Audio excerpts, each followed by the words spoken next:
Welcome to Weekly Digest, where we highlight the work of ministers of government as they push the administration's development agenda, picking up from where we left off last week. Minister of Natural Resources Vikram Bharat says Guyana's local content policy will set realistic targets for oil companies based on Guyana's assessment of the needs of the industry and local capacity to service. The minister made these statements at the launch of the Guyana Oil and Gas Energy Chamber Training Centre last Thursday.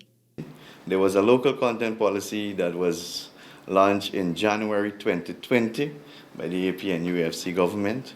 However, it, like the PSA, if I may say so, it was lopsided again, and it wasn't really a local content policy, if I may say. It was more of a foreign content policy. We are in the stage of ensuring that we have a comprehensive local content policy with set targets, with time frame and targets that are realistic too. Because we know that we don't have certain capacity in Guyana. Major waterfront enhancement is set for Region 10 as government plans on injecting $30 million to begin the first phase soon. This was revealed by Public Works Minister Bishop Juan Edgell on Friday last, following engagements with several stakeholders in the mining town. Whatever we do must be able to impact the people of Region 10. It must bring immediate benefits to the people of Region 10.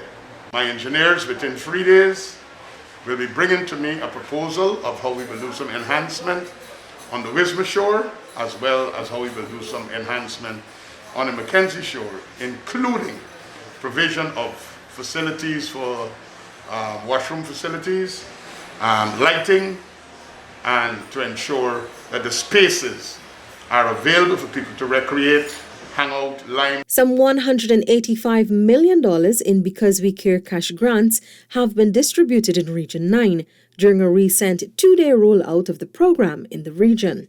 Minister of Housing and Water Colin Crowell visited the communities of Crowdanawa and Achiweb in the deep South Rupununi to oversee the distribution exercise there.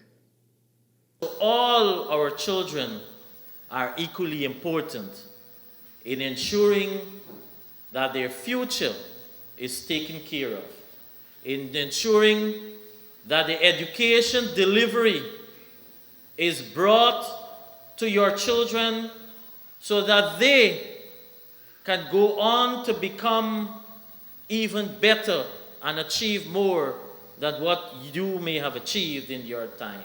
A total of 1,000 house lots have been distributed in Region 4 by the Central Housing and Planning Authority, CH&PA, during a 2-day Dream Realized housing initiative. Individuals who fall under the low-income bracket benefited. Lots were allocated for Block 18 Plantation, Golden Grove, East Bank, Demerara. The CH&PA also distributed land titles to persons in the region. Minister of Housing and Water Colin Crowell announced that more lots will be distributed before the end of the year. For the rest of this year, the citizens of Guyana, the allottees that are awaiting, can be assured we will be allocating a minimum of another 6,500 lots. Minister within the Ministry of Housing and Water, Susan Rodriguez, says the legacy of the government will be written from the initiatives that benefit the people. We are always there to support the working class, and we are always ensuring that our policies are pro-poor and always support those vulnerable communities and people who need it the most. The government intends on distributing over 6,000 house lots by August 2. Minister of Agriculture Zulfikar Mustafa on Tuesday morning donated a quantity of farming equipment to the village of Hururu Mission located in the Berbice River. The donation is in keeping with government's continued support of those communities affected by the flooding caused by high tide and torrential rainfall. I hope that these equipments and these inputs that we are giving, chemicals, pesticides, seeds, will make a difference in the community, because that community was badly affected during the flood. Some 19 persons from Kokwani Sub-District 2, Region 10, are benefiting from training in electrical installation spearheaded by the Ministry of Labour's Board of Industrial Training. At a meeting held at the Neighbourhood Democratic Council, Labour Minister Joseph Hamilton said the programs are for everyone. I want more women to participate in it. It's too long. The society and us men, we have defined what type of job women must have. That has to change. The programs we do, they're not gender specific. Any person can join any program. The Ministry of Health has released a series of audio COVID vaccination messages in the 9 indigenous languages spoken by Guyana's First Peoples. During Tuesday's COVID-19 update, Minister of Health Dr. Frank Anthony said this is to ensure the entire population can understand the impact of the disease and how to protect themselves. The interior of our country, we know we have the 9 indigenous languages. While they're not written, persons in those communities understand and speak the language.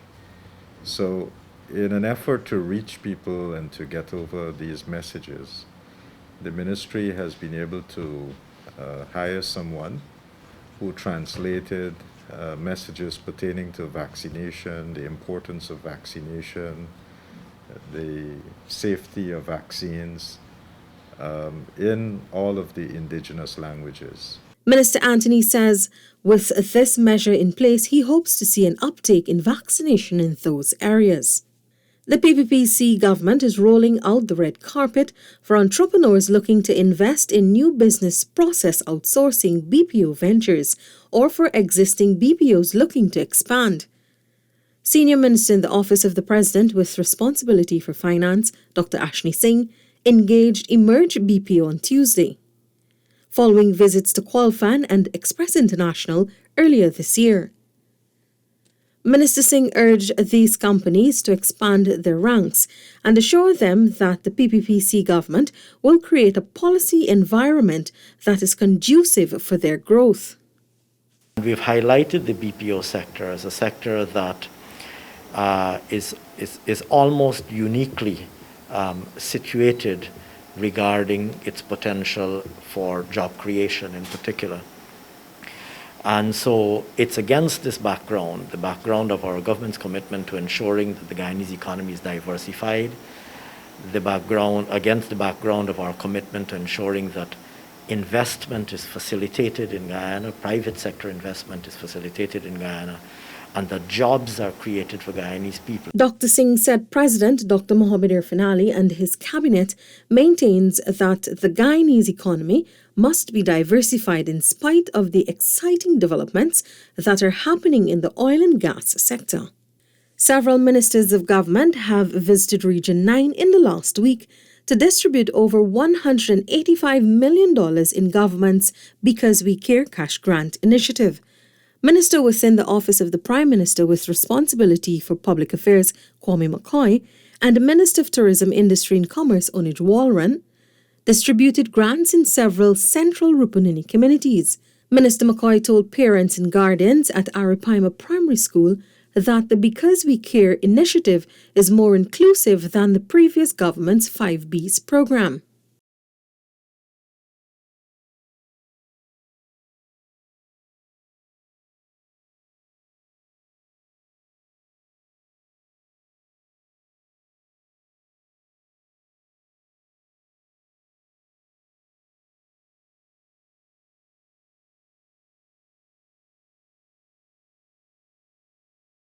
Minister Walron reminded parents that the grant will increase within the next 5 years in keeping with the PPPC's manifesto. It will go until 2025, it will be $50,000. Now that is significant, and that is not a gimmick. That is us as government telling you that we are convinced that investment in the education of our children is the best thing. We are convinced that our country as a whole will see tremendous exponential returns when we invest in education. Minister of Public Works Bishop Juan Edgell and Minister within the Ministry of Local Government and Regional Development Anand Prasad on Tuesday reopened the MacDougall and Owen Streets in Kitty, Georgetown. Minister Edgell says since the PPPC took office, the Ministry of Public Works made plans to not only upgrade main roads but also the back streets. We have to get to those areas where there's that feeling of neglect. We have to right the wrongs, ensuring that the felt needs of the people are adequately addressed. Minister Prasad said he's pleased with the developments and urges residents to care and beautify the streets. And I promise them, like they promised us, like they promised me, that the PPPC will go back into power. And I told them that we will get your roads fixed. Minister of Home Affairs Robeson Ben says that fire mains and hydrants around the city will be re-established. The minister made the revelation at an outreach held on Wednesday with the Fire Advisory Board and the business community at the Ghana Police Force Officers Training Center. President Irfan Ali has mandated me in a committee to look at the issues of re-establishing the fire mains and hydrants in the city and in the new housing areas, that we have to fix those in the city, come up with the plans, establish the costing, put into place the correct specifications and types that we have to do, because there are a multitude of them sometimes. Minister Ben said within 3 years, there should be significant improvement in that area. Senior Minister in the Office of the President with responsibility for finance, Dr. Ashley Singh, said there is no better investment than an investment made in Guyana's children. The minister made this statement at the Betsy Ground Primary School on Wednesday, one of several stops he made to overlook the distribution of the Because We Care cash grant.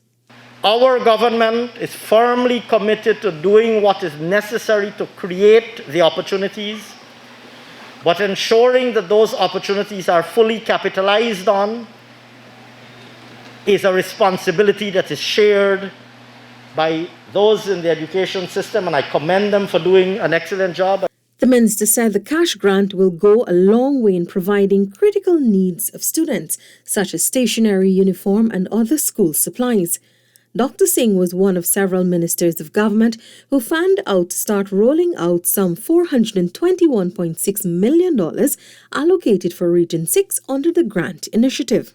Meanwhile, Minister of Public Service Sonia Parag told parents that the reintroduction of the grant is part of the government's commitment to the nation's children whose education remain a priority. We understand not only that parents are in need, and this is a necessity for their children to be able to go to school, but also because education has always been a priority. The nation's children have forever been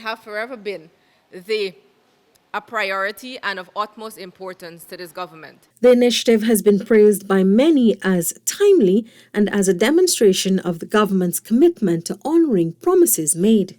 Region 10 contractors have been urged to complete projects aimed at boosting the region's infrastructural development.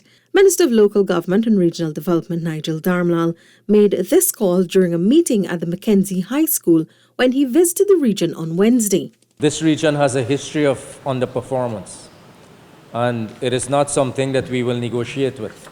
Underperformance is not one of the habits of our government. And as a partner in our government, you being the contractors, executing works on our behalf, employing people also on our behalf, the investments that we're making here in this region as a government, that those investments are done to the benefit of the people that we made those commitments with. Minister Darmlal told the contractors that they need to conduct quality work in every community. Minister of Health Dr. Frank Anthony is appealing to citizens awaiting their second dose of the Sputnik V vaccine to be a bit patient as government is currently working to get more of the Russian vaccine. Minister Anthony made the appeal during Thursday's COVID-19 update. There is going to be a second dose for everyone who took the first dose. So I don't want people to be worried about that. And we have been constantly working to make sure that we can get supplies in. So as we get those supplies in, we are going to announce it so that people can come and get their second dose. I'm asking people for their patience as we work to make sure that we get more doses in. Minister Anthony said government has been constantly working to ensure it gets supplies, and as soon as those become available, it will be announced. $248.9 million was invested to rehabilitate roads and bridges in several East Coast Demerara villages, benefiting our residents of Enterprise, Bladenhall, Good Hope, and Lusignan. This is a collaboration between the Ministry of Public Works and the Ministry of Local Government and Regional Development. Minister of Public Works, Bishop Juan Edgell, says the completed roads are part of government's miscellaneous roads program. The real crux in the delivery of services to the people and bringing them satisfaction and comfort is in our miscellaneous roads program. And you hear me talk about all these major projects and the new Demerara Harbour Bridge and linking Guyana and Suriname with a new bridge. For you, the individual who live in the village, that is just news. But when you get your road in your village, for you, the government did something. So we understand the importance of the miscellaneous roads program. Meanwhile, Minister of Local Government and Regional Development Nigel Darmlal said the upgrade of the roads is part of government's strategy to enhance livelihood. When the infrastructure in our villages is improved, then we are going to have better standards of living. We are going to have easier means of ingress and egress. We are going to have greater scope for property development in our villages.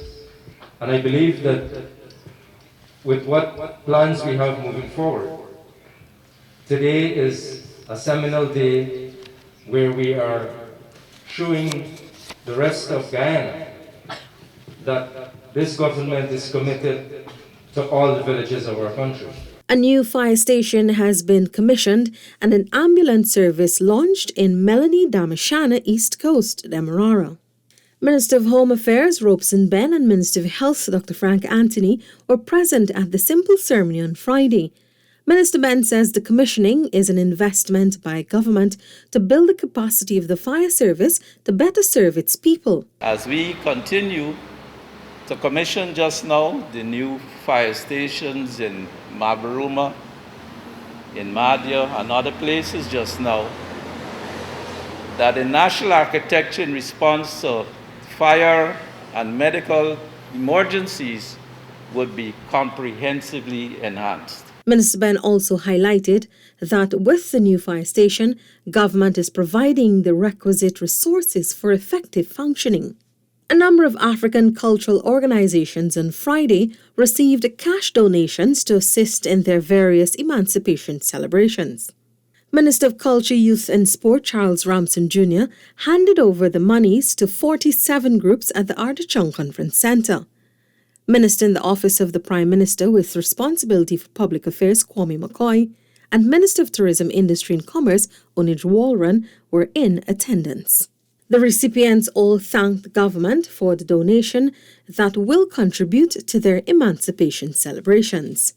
31 youths of Region 5 are now more empowered after completing the government's Community ICT training program. Speaking with the youths at the closing ceremony on Friday, Minister McCoy said the program aims to help persons get basic training in information and communications technology, noting its importance to national development. It is, for us, a very exciting period where we can work to make sure that our young people come up to speed, rise to the occasion, that you are prepared. We prepare you for the future, and we prepare you for the world of technology, and we prepare you for the world of work, and we prepare you for the successes of the future. The minister noted that this is not the first time the government has seen the need to invest in ICT programs for Guyanese, and reminded that the previous program was derailed by the former APNU-AFC administration. He said a lot has been done to restart the program since the PPPC took office a year ago. That's it for this edition of Weekly Digest. For these and other government-related information, do log on to our website, dpi.gov.gy, and our social media platforms as well. Goodbye.